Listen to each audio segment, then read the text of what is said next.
গোনা থেকে, পাপ মুক্তির উপায় 1 নম্বর উপায়, সবচেয়ে শক্তিশালী উপায়, সবচেয়ে শক্তিশালী উপায়, এমন একটি ধারালো অস্ত্র আমার আপনার প্রত্যেকের কাছে আছে, কোনো শক্তি কেড়ে নিতে পারবে না পৃথিবীর।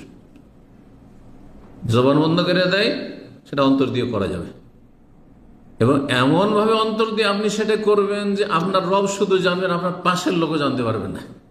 কি অস্ত্র চিন্তা করতে পেরেছেন? দোয়ার অস্ত্র, দোয়া। কয়জন আছেন অন্তর থেকে দোয়া করছেন, খালিস অন্তর থেকে, আল্লাহ আমার উপরে দয়া করো, আমাকে রক্ষা করো গুনাহ থেকে, আমাকে সারা জীবন গুনাহ থেকে বাঁচিয়ে রাখো। গুনাহে লিপ্ত হওয়ার পর আল্লাহ তুমি দয়া করো, নাহলে আমি বাঁচতে পারবো না, আল্লাহ তুমি আমার রহম করো, আল্লাহ গুনাহ থেকে মুক্তি দাও, গুনাহ থেকে তোমার আশ্রয় চাইছি, তুমি আমাকে পানাহ দাও, তোমার শরণাপন্ন হচ্ছে। কয়জন আছে গুনাহ করতে আছে, একটু হয়তো খারাপ লাগছে, একটু হ্যাঁ ইমানি চেতনা আছে, নামাজ টামাজ পড়ছেন, খারাপ লাগছে, কিন্তু অন্তর থেকে দোয়া করেন না যে আমি গুনাহ মুক্ত হওয়ার জন্য রব তোমার আশ্রয় চাইছি। আল্লাহু আকবার। অন্তর থেকে দোয়া করেন। দোয়া এমন একটি অস্ত্র, জালেমের বিরুদ্ধে যদি জালেমের সামনেও দোয়া করেন, জিভাও যদি নড়াইতে না দেয়, ঠোঁট নড়াইলেও বুঝে নেবে যে কিছু হয়তো বদদোয়া দিচ্ছেন, অন্তর থেকে দোয়া করছেন। রব আরো আজিম থেকে আপনার অন্তরের কথা, আলিমুল বেজাত, অন্তরের দোয়া শুনছেন। এই জন্য এমন একটি ধারালো অস্ত্র, এবং যদি দোয়া কবুলে কোনো বাধা না থাকে, কোনো বাধা না থাকে, শরীয়তের দৃষ্টিতে যে বাধাগুলি রয়েছে, তাহলে আপনার দোয়া নিশ্চিত কবুল হবে, নিশ্চিত কবুল হবে। আপনি যদি খালেস অন্তর দোয়া করেন, আল্লাহ আমি পাপ থেকে বাঁচতে চাই, কারণ পাপ আমাকে জাহান্নামে নিয়ে যাবে, পাপ আমার ওপর তোমার গজব ডেকে নিয়ে আসবে, গজব নামবে আমার ওপর, আল্লাহ তোমার গজব থেকে আশ্রয় গ্রহণ করছি, আর আমি জান্নাতে যেতে চাই, জাহান্নামে যেতে চাই না। আপনার দুনিয়ার কোন স্বার্থ আছে গুনাহ থেকে বাঁচে? দিনই স্বার্থ একমাত্র, তাই না? গুনাহ থেকে বাঁচার জন্য খালেস অন্তরে দোয়া করছেন, একমাত্র নির্ভেজাল খলুসিয়তের সাথে দোয়া করছেন যে আমি জান্নাতে যাব এবং জাহান্নামের কাছাকাছি যেন না হয়ে যায়। খলুসিয়তের সাথে দোয়া করলে আল্লাহ দোয়া কবুল করবেন না? কিন্তু আমাদের দোষ ওইখানে আছে যে যারা গুনাহ থেকে বাঁচতেও চাইছেন, তারাও আন্তরিকতার সাথে দোয়া করেন না, মন খুলে দোয়া করেন না। দুনিয়ার অনেক কিছু চাইছেন, দুনিয়ার অনেক কিছু চাইছেন, জান্নাত তো চাইছেন, কিন্তু গুনাহ থেকে আল্লাহ রক্ষা করে এই দোয়া করছেন না, হয়তো কয়জন দোয়া করছেন। 1 নম্বর অস্ত্র হচ্ছে গুনাহ থেকে মুক্তি লাভের জন্য দোয়া। দোয়া করুন আল্লাহর কাছে।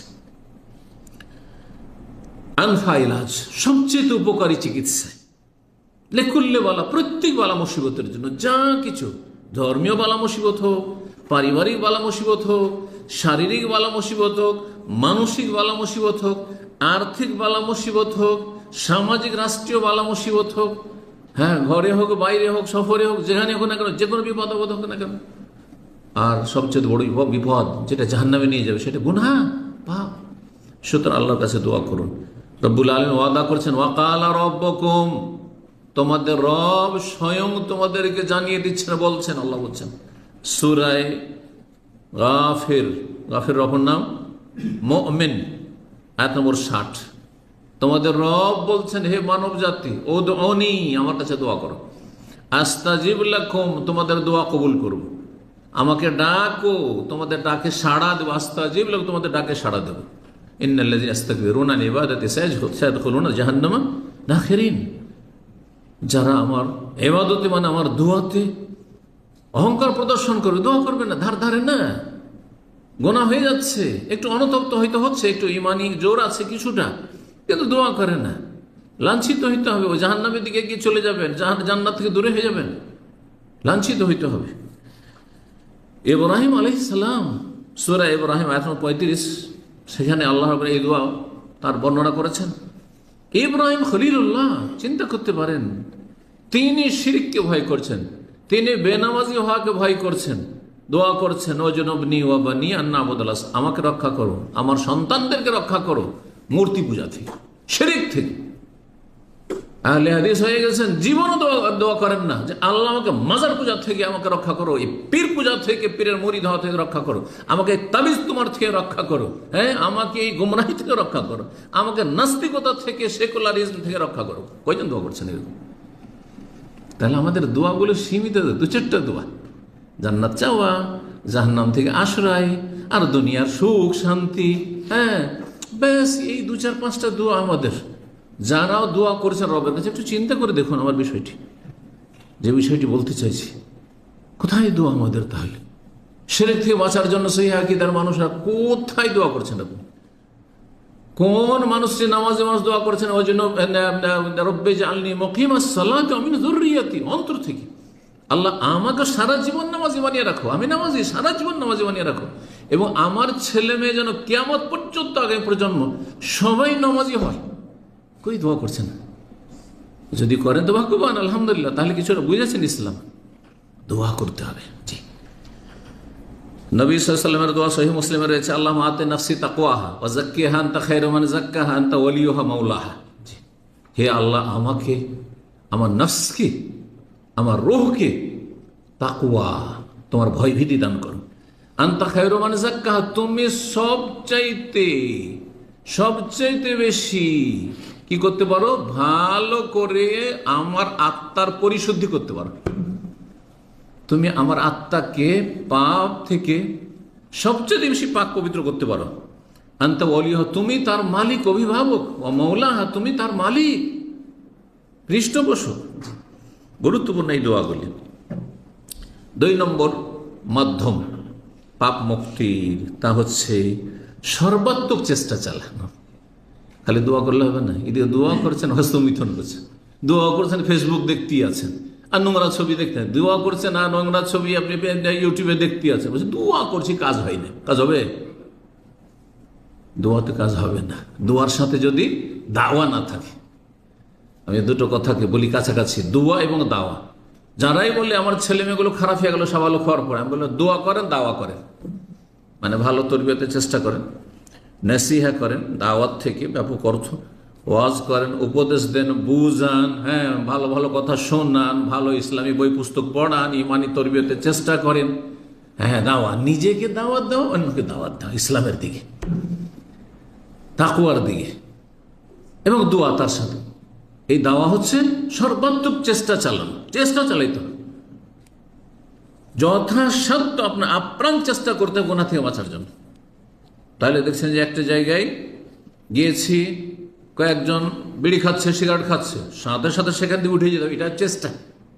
আল্লাহ গুনাহ থেকে বাঁচাও, এই খারাপ লোক থেকে বাঁচাও বললে হবে না, সাথে সাথে কেটে পড়তে হবে। কিন্তু দেখছেন বসেছি বন্ধু মহলে খাওয়া দাওয়ার জন্য, দেখছি গীবত শুরু করেছে, হয় নিষেধ করতে পারলে পারবেন, আর যদি বলেন যে আমার কোনো মূল্যায়ন হবে না কথা, তাহলে সেখান থেকে উঠে পড়বেন, চলে যাবেন আপনি।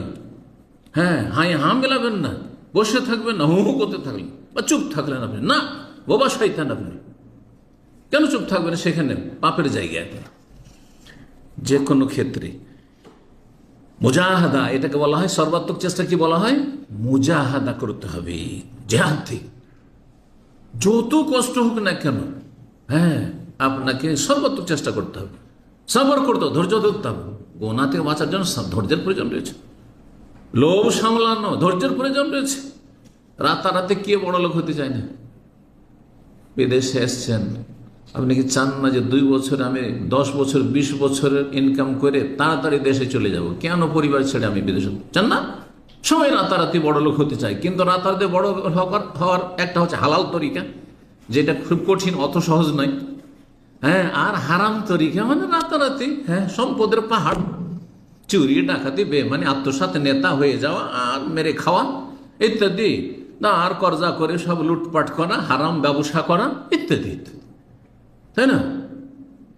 জাহান্নামে যাওয়ার বন্দোবস্ত হয়ে গেল, আর রাতারাতি ধন সম্পদের পাহাড়ও তৈরি করে ফেললেন আপনি। তো কি করতে হবে? গুনাহতে বাঁচলে সবর করতে হবে, ধৈর্য ধরতে হবে। যদি আপনি একটা ধরেন ব্রিফকেস পেয়েছেন, হ্যাঁ বক্স পেয়ে গেছেন, যাতে 1 লক্ষ রিয়াল আছে, ইমান টলমল করতে শুরু হয়ে যাবে, ইমানে ভূমিকম্প শুরু হয়ে যাবে। 1 লক্ষ টাকা 10 বছরে আমি জমাইতে পারবো না, আর এই বিদেশে কষ্ট করে পড়ে আছে, দে টান দেনি, গেল শেষ।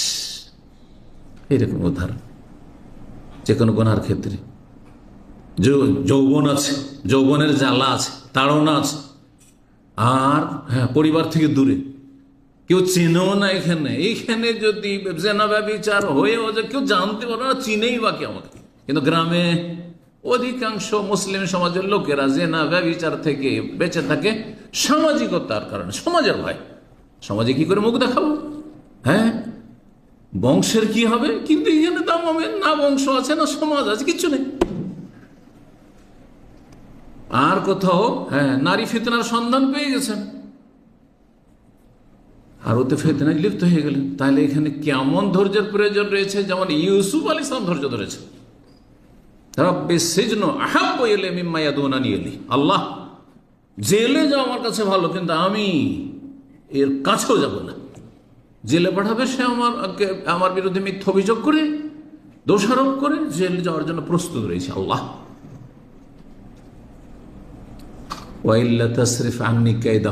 আল্লাহ তুমি তার চক্রান্ত থেকে যদি রক্ষা না করো, আসবো এলে না, তাহলে আমিও ঝুঁকে যাব। মানুষের মন তো, আমিও ঝুঁকে যাব। বেটার চান্স না সমাজ, না বাপ ভাই, না আত্মীয় স্বজন, কেউ নেই।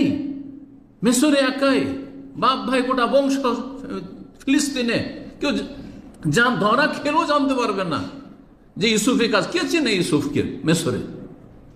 চিন্তা করতে পেরেছেন? যৌবনের জ্বালা, সবকিছু মজুদ, আর ডাকছে হেই তালাক, এসো, গ্রিন সিগন্যাল, কেউ নাই এখানে। আর তারপরে হ্যাঁ রাজ পেলে সে, কেউ দেখলো, চাকরনগর দেখলো, মুখ খুললে তার জিবা কেটে নেওয়া হবে, যে চোখ তুলে নেওয়া হবে, কারো ক্ষমতা নেই বলার। মাআযাল্লাহ, যখন তাকে ডাকা হচ্ছে, মাআযাল্লাহ, আল্লাহর পানাহ, আল্লাহ তুমি আশ্রয় দাও। দোয়া করছেন, ইন্নাহু রব্বি, সেই আল্লাহ রব, আহসানা মাসওয়ায়, কোথায় কূপে ফেলে দিয়েছিল ভাইরা, সৎ ভাইরা, সেখান থেকে আল্লাহ তুমি উঠিয়ে নিয়ে এসছো, আর এখানে উঠে এসে আমি এই কাজ করব? জি আল্লাহ, তুমি যদি রক্ষা না করো, আসবো ইলাইহিন্না ওয়া আকুম মিনাল জাহিলিন, আমিও ঝুঁকে যাব সেদিকে, যেদিকে ডাকছে তার কথাতে আমি প্রলোভনে, আর আমি মূর্খদের দলে সামিলে জাহান্নামী হয়ে যাবো। আল্লাহ রক্ষা করো। দোয়া, তাহলে দোয়ারও দলিল ইউসুফ আলাইহিস সালামের জীবনীতে রয়েছে এই গুনাহ থেকে বাঁচার জন্য। আর মুজাহিদ কত চেষ্টা।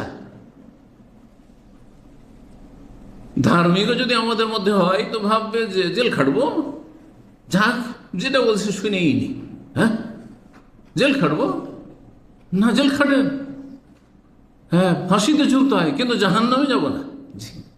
এটা হচ্ছে ইউসুফ আলাইহিস সালামের আদর্শ। তো আল্লাহ রাব্বুল আলামিন কোরআনে কারীমে ইরশাদ করেছেন, ওয়াল্লাযীনা জাহাদু ফীনা লানাহদিয়ান্নাহুম সুবুলানা, যারা আমার পথে চলার জন্য, জান্নাতের পথে চলার জন্য সর্বাত্মক চেষ্টা করবে, চেষ্টা করতে হবে। এই গরমের দিনে গরম পানিতে সৌদি আরবে জোহর আসরে উজু করা যেমন তেমন কথা নাকি? হ্যাঁ, আর কনকনে শীতের দিনে ফজরে ঠান্ডা পানিতে গোসল করা, গোসল ফরজ হয়েছে, আর উজু করা যেমন তেমন কথা নাকি? জাহাদা, কষ্ট। কম্বলের তলা থেকে উঠে লাফ দিয়ে উঠে ফজরে দাঁড়িয়ে যাও, ফজর আজানের সাথে সাথে, আর তার চাইতে উপরে যেতে পারে তাহাজ্জুদ, যেমন তেমন কথা নাকি? মুজাহিদা, চেষ্টা করতে হবে, তাহলে সবর করতে হবে, চেষ্টা করতে হবে। লানাহদিয়ান্নাহুম, অবশ্যই আমার রাস্তা দেখাবো, যে যা ধাই সে তা পায়। চেষ্টা করলে অবশ্যই কোনো ব্যবস্থা হবে, চেষ্টা করতে হবে এবং ধৈর্য ধারণ করতে হবে, চেষ্টা অব্যাহত রাখতে হবে। চেষ্টা মানে সাময়িক চেষ্টা নেই, সাময়িক চেষ্টা অনেকে করেন। চেষ্টা কি করতে হবে? কন্টিনিউ করতে হবে, চালু রাখতে হবে সব সময়। ইয়া আইয়ুহাল্লাযীনা আমানু ইসবিরু ওয়াসাবিরু ওয়ারাবিতু ওয়াত্তাকুল্লাহ লাআল্লাকুম তুফলিহুন, সূরা আলে ইমরানের আয়াত নম্বর 200 সর্বশেষ আয়াতে বলছেন, হে ঈমানদারগণ, ইসবিরু, ধৈর্য ধারণ করো, ওয়াসাবিরু, আর ধৈর্য ধারণে প্রতিযোগিতা করো। আমার চাইতে বেশি লোকটি ধৈর্যশীল, ওর চাইতে বেশি আমি ধৈর্যশীল হব। আমার চাইতে বেশি গুনাহ থেকে বাঁচে, হ্যাঁ সে তার চাইতে বেশি আমি গুনাহ থেকে বাঁচব, সেখানে আমার চাইতে আগে বেড়ে যাবে। ওয়াসাবিরু ওয়ারাবিতু, এবং অবিচল থাকো, মানুষ শয়তান এবং জিন শয়তান, এই দুই যে শত্রু রয়েছে, দুই শত্রু, খারাপ লোকেরা শত্রু আপনার আমার, এবং খারাপ শয়তান জিন শয়তান শত্রু। মুমিন জিন আমাদের হিতাকাঙ্ক্ষী, এইরকম মুমিন ধার্মিক মানুষ হচ্ছে আমাদের হিতাকাঙ্ক্ষী, আর বাকি খারাপ মানুষরা আর খারাপ জিনেরা হচ্ছে শত্রু। তো পরাবেতু, তাদের বিরুদ্ধে প্রতিরক্ষামূলক তুমি কি করো, অবিচল থাকো, আঁকড়ে ধরে থাকো। ওয়াত্তাকুল্লাহ, এবং আল্লাহকে ভয় করতে থাকো। লাআল্লাকুম তুফলিহুন, তাহলে সাকসেস হবে, তাহলে সফল হবে আল্লাহ বলছে। 3 নম্বর উপায় হচ্ছে গুনাহ থেকে বাঁচার দূরদর্শিতা। বাংলা ভাষায় একটি কথা আছে না, দূরদর্শিতা, মানে দূর পর্যন্ত একটু দেখা যে আমি যে গুনাহটা করব এর পরিণামটা কি, দুনিয়াতে পরিণামটা কি, আর আখেরাতে পরিণাম কি। অধিকাংশ লোক যারা সমাজে গুনাহ থেকে কিছুটা বাঁচে, তারা শুধু দুনিয়ার পরিণামটা চিন্তা করে, যদি আমি একে খুন করে দিই আর যদি ধরা খেয়ে যাই তাহলে আমি আজীবন জেলে পচতে হবে, মৃত্যুদণ্ড যদি নাও থাকে, সৌদি আরবে ধরেন না, বাংলাদেশে, তারপর তাই না, তারপরে আমি দেশে একজন কুখ্যাত খুনি হিসাবে, কি হবে, মানুষ আমাকে বলবে যে অমুক খুনি, ঠিক না, জি। জিনা ব্যভিচার যদি সমাজের লোক জেনে যায়, সারা জীবন যতই পরেশগার মুসল্লি হয়ে যায়, মুসল্লি হন, মুসল্লিগিরি দেখাচ্ছে, দাড়ি রাখে, দাড়ি রেখেছে, এই তো লুচ্চা লম্পট, সারা জীবন বলতে থাকবে। 20 বছর 30 বছর পর বুড়ো হয়ে গেছেন, ওই 20 বছর বয়সে কুকাজ করেছিলেন, 70-80 বছর বয়সে আজকে মুসল্লিগিরি দেখাচ্ছে, মসজিদে পড়ে থাকছে। জানো এর ভালো জীবনীটা ভালো না, খুব খারাপ লোক ছিলেন, বলবে না, বলবে না। এগুলো হচ্ছে দূরদর্শিতা, দূর পর্যন্ত ইচ্ছে তার গুনার পরিণামটা কি। কিন্তু যাকে সমাজের জীবনে জানে না যে সে কোনো পাপ করেছে, প্রকাশ্যে আমাদের নজরে সেই লোকটিকে কোনো খারাপ কিছুতে দেখিনি, ভালো মানুষ, যতদিন থেকে দেখছি সে নামাজি, যতদিন থেকে দেখছি ভালোই মানুষ, কোনো খারাপ কিছু দেখতে পাইনি, শোনাম। জি, দূরদর্শিতা থাকতে হবে। গুনার পরিণামটা কি, এটা তো দুনিয়ার পরিণাম, কিছুটা ইঙ্গিত করলাম। আখেরাতের পরিণাম, আপনি যে গুনাহ করছেন, শিরক করলেন, নামাজ ছাড়লেন, আপনি কাউকে খুন করলেন, জিনা ব্যভিচারে লিপ্ত হলেন, আপনি যে ব্লু ফিল্ম দেখছেন, এর পরিণামটা কি? এর পরিণাম হচ্ছে যে দুনিয়াতে আপনার কি হয়ে যাওয়া, পুরুষত্বহীন হয়ে যাও, পুরুষত্বহীন হয়ে যাও। দেখতে সুন্দর সুঠাম যুবক, বিয়ে করেছে, স্ত্রীর কাছে যেতেই পারে না, স্ত্রীর লাথি খেতে হচ্ছে, লাথ দিয়ে চলে গেল স্ত্রী, তোর ভাত খেতে এসছি, কেন বিয়ে করেছিস তুই? বুঝতে পারছেন না, পারছেন না? তো যারা পর্নোগ্রাফি দেখে বা যারা সমকামিতা লিপ্ত, তারা স্ত্রীর কাছে গিয়ে লাঞ্ছিত পদদলিত হয়, যদি বিয়ে করে তাহলে। আর বিয়ের কোনো যোগ্যতা তার মধ্যে থাকে না। দুনিয়ার আযাব, আখিরাতের আযাব তো আছে, আখিরাতের আযাব তো আছে গুনহার জন্য। তো ভয়াবহ যে পরিণাম রয়েছে, কুপরিণাম গুনহার, এটা নিয়ে যদি আপনি দূরদর্শিতার সাথে চিন্তা করেন যে আমি যে কাজটা করব এর পরিণামটা কি। সাথী বন্ধুদের, রুমমেটদের কিছু টাকা পয়সা জমা করে রেখেছে বা গয়না কিনে এনে রেখেছে, অনেকে চুরি করে নিচ্ছেন। যদি এর আপনি পরিণামটা চিন্তা করেন যে ঠিক আছে আমি চুরি করে নিলাম, এর 5,000 রিয়াল 10,000 রিয়াল, কিন্তু ধরা খেয়ে যায় যদি, কি হয় আমার? সৌদি আরবে হাত কাটবে, ঠিক না, জাহান্নামে যেতে হবে। আর তারপরে মান ইজ্জত তো যাবে, আর আশেপাশের লোকেরা আছে, ও গ্রামে তো খবর পৌঁছে যাবে, গ্রামে গেলেও মুখ দেখাইতে পারবো না। সমস্ত কিছু চিন্তা করা, গুনার পরিণাম সম্পর্কে কেউ যদি চিন্তা করে তাহলে তার দ্বারা কখনো গুনাহ হবে না। গুনার কুপরিণাম সম্পর্কে ইমাম ইবনুল কাইয়িম রাহিমাহুল্লাহ খুব সুন্দর আলোচনা করেছেন। অনেক এর ভয়াবহ পরিণাম রয়েছে। তার একটি হচ্ছে দুশ্চিন্তা, চোরের মন পুলিশ পুলিশ, যে গুনাহ করে সব সময় তার একটা মানসিক অশান্তি থাকে, মানসিক অশান্তি থাকে, শোক, দুঃখ, দুশ্চিন্তা, উদ্বেগ, জি, এগুলো থাকে। তারপরে মানসিক অশান্তি, মনে অশান্তি, আল্লাহ এবং তার মাঝে সম্পর্কহীনতা, আল্লাহ থেকে অনেক দূরে হয়ে গেছে। আল্লাহর কাছে হাত তুলছি, হ্যাঁ, আশাও করতে পারছে না যে আল্লাহ দোয়া কবুল করবেন, কারণ এত পাপি তাপি। তাহলে কত সম্পর্ক খারাপ হয়ে গেছে। আপনার সাথে আমার সম্পর্ক যদি ভালো থাকে, আমি যদি আপনাকে কিছু দিতে পারি, সহজে আপনি আসবেন, যেমন সম্পর্ক ভালো আছে, আশা করি উনি দিতে পারলেন, না করবেন না, ঠিক না? কিন্তু সম্পর্ক যদি খারাপ করে রাখেন, এত খারাপ করেছেন যে আমার সামনে মুখ দেখাবার মতো যোগ্যতা আপনি রাখেন না, পারবেন? তাহলে দুনিয়ার উদাহরণ দিয়ে আল্লাহ রব্বুর সাথে সম্পর্কটা বোঝার চেষ্টা করেন। আপনি পাপ করতে থাকবেন আর রবের কাছে আপনি দোয়া করবেন, রব্বে রব্বে এই দাও সেই দাও, আর ভালো স্ত্রী দাও, ভালো ছেলে মেয়ে দাও, আমার ছেলে মেয়েগুলো যাতে ভালো হয়, মাদ্রাসায় ভর্তি করলাম, ছেলেটা হাফেজ হলো না, তো আলেম হলো না, সব ছেলেগুলো খারাপ হয়ে গেল। হ্যাঁ, আপনার স্ত্রীর মধ্যে এমন কোন দোষ আছে যে রবের সাথে আপনার সম্পর্ক খারাপ হয়ে আছে। সম্পর্ক ভালো করুন। আপনি কয়টি বললাম? হ্যাঁ, 3টি আলোচনা হয়েছে। 4 নম্বর, পাপ মুক্তির উপায় হচ্ছে, গুনার বিভিন্ন কারণ আছে। কিন্তু গুনার বিভিন্ন কারণ আছে, পারিপার্শ্বিক কারণে মানুষ গুনাহ করে। কারণ নবী সাল্লাল্লাহু আলাইহি ওয়াসাল্লাম বলেছেন, আসল হচ্ছে মানুষে যে কুল্লু মাউলুদিন ইউলাদু আলা ফিতরা, প্রতিটি শিশু যখন জন্মায়, ভূমিষ্ঠ হয়, কিসের উপরে জন্মায়? ইসলামের ওপর, মুসলিম হয়ে জন্মায়। মুসলিম হয়ে জন্মালো হিন্দুর ঘরে, ও খ্রিস্টানের ঘরে, ইহুদির ঘরে, নাস্তিকের ঘরে, আর মুসলিমের ঘরে, মাজার পূজারী বেরেলবিদের ঘরে, সবার ঘরে, শিয়ার ঘরে, তো মুসলিম হয়ে জন্মায়। তারপরে বাপ মা ইহুদি হলে ইহুদি বানিয়ে দেয়, খ্রিস্টান হলে খ্রিস্টান বানিয়ে দেয়, হিন্দু হলে হিন্দু বানিয়ে দেয়, অগ্নি পূজক হলে অগ্নি পূজক বানিয়ে দেয়, শিয়া হলে শিয়া বানিয়ে দেয়, মাজার পূজারী হলে মাজার পূজারী বানিয়ে দেয়, নাস্তিক হলে নাস্তিক বানিয়ে দেয়। তো গুনার তাহলে বেশ কিছু কারণ রয়েছে, পারিপার্শ্বিক কারণ। সেই কারণটা হয় বাড়িতে আছে, আর না হলে স্কুলের শিক্ষাঙ্গনে আছে, না হলে সমাজে আছে।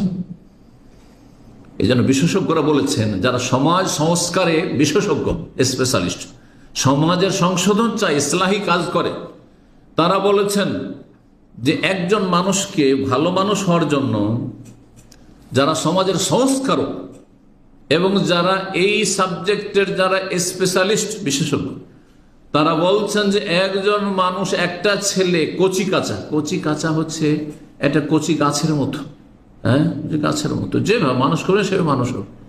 বাঁশ দেখেছেন যখন গজিয়ে ওঠে, বাঁশের দেশের মানুষ, বাঁশটাকে আপনি বাঁকা করবেন, বাঁকা হবে, সোজা করবেন, সোজা হবে। কিন্তু বাঁশ যখন লম্বা হয় আর শক্ত হয়ে গেছে, তখন যদি বলেন যে এই বাঁশটা বাঁকা কেন সোজা করবো, পারবেন?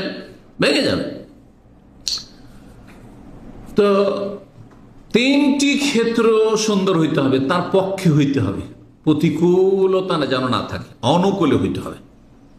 একটি হচ্ছে আল বাইতুল মুসলিম, বাড়িটা যেন ইসলামিক বাড়ি হয়, বাপ মা থেকে শুরু করে, হ্যাঁ, ছেলে মেয়ে, বাইতুল মুসলিম, ভাই বোন, চাকর নকর, হ্যাঁ,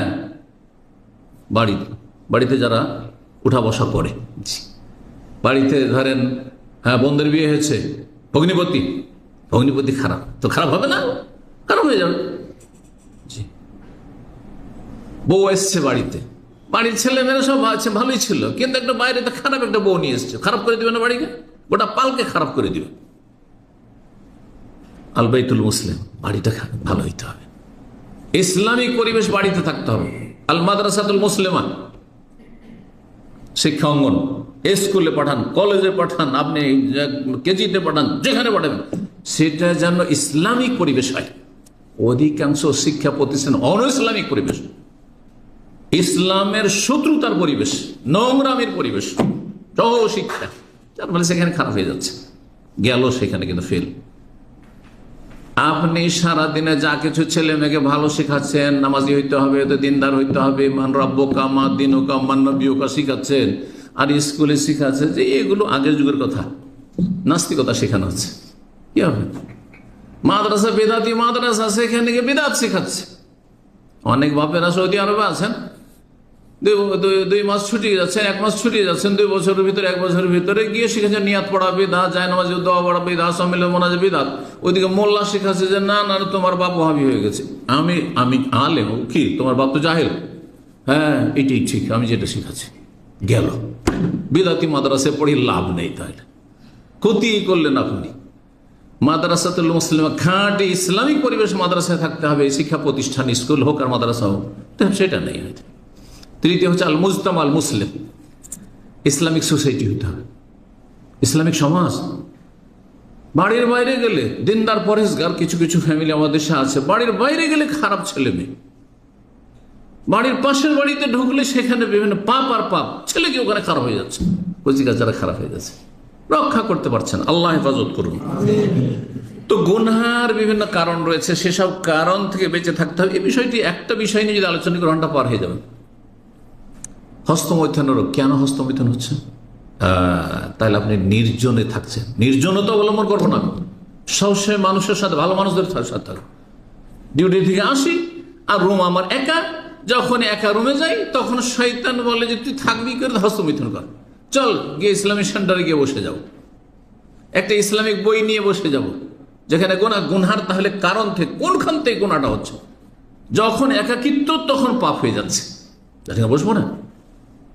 ব্লু ফিল্ম কখন দেখা হচ্ছে? ওই যে নির্জনে, যেমনই একা যাচ্ছি তখন একাই হবো না, আমি কোনো সাথী সঙ্গীদের সাথে ভালো একটা দিনী সার্কেলে থাকবো, একটা ধার্মিক ছেলের সাথে, ধার্মিক মানুষের সাথে রুমে থাকবো, রুমমেট একটা ভালো খুঁজবো, তারপরে অবসর সময়টা ইসলামিক সেন্টার কাটিয়ে আসবো, এসে ঘুমিয়ে যাবো। হ্যাঁ, আমার ফেসবুকের কারণে গুনাহ হচ্ছে, ইউটিউবের কারণে আমি ওইটি ছুঁবো না, খুলবোই, ফেসবুক অ্যাকাউন্টই খুলবো না, বন্ধ করে দেবো। আমাদের এক ভাই এখানে দাম্মামে আমাকে বলছে অনেক গুনাহ হয়ে যাচ্ছে সে, এই জন্য কয়েকবার ফেসবুক খুললাম, আবার তোবা করছি, আবার গুনাহে লিপ্ত হয়ে যাচ্ছি, শেষে বন্ধই করে দিচ্ছি। আলহামদুলিল্লাহ, যেই ব্যক্তি গুনাহ থেকে বাঁচতে পারে না ফেসবুকের কারণ, ইউটিউবের কারণ, তার জন্য খোলাই যায় না, সেটা যাবেন না আপনি ওদিকে। জি, আপনি যদি এই ছোট্ট মোবাইল রাখেন যেটাতে শুধু কল হবে, কল রিসিভ করা হবে, তো এই গুনাহগুলি হবে। আপনি গুনাহ থেকে বাঁচতেই পারছেন না, ওই স্মার্টফোনে রাখবেন, স্মার্টফোন হয়ে গেল, ঝামেলা শেষ, বোঝা গেছে।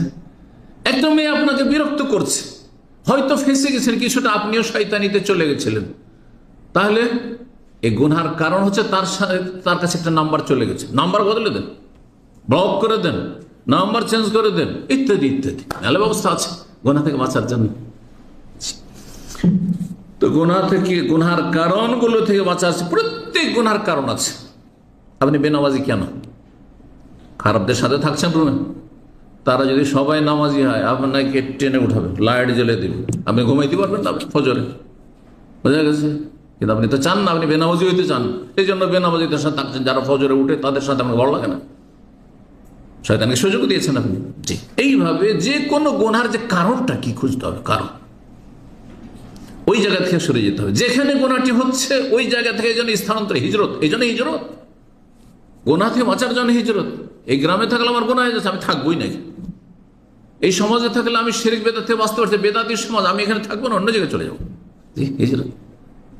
অনেক ভাইয়েরা দেখেন বিভিন্ন বেদাতি এলাকা থেকে রাজশাহীতে এসে বাড়ি ঘর অথবা বাসা নিয়ে, ফ্ল্যাট নিয়ে আছে, ছেলে মেয়েদের পড়াচ্ছে। জি, কিসের জন্য? ওখানে বাঁচা মুশকিল ছেলে মেয়েদেরকে, জি, ইত্যাদি। একটা উদাহরণ দিলাম।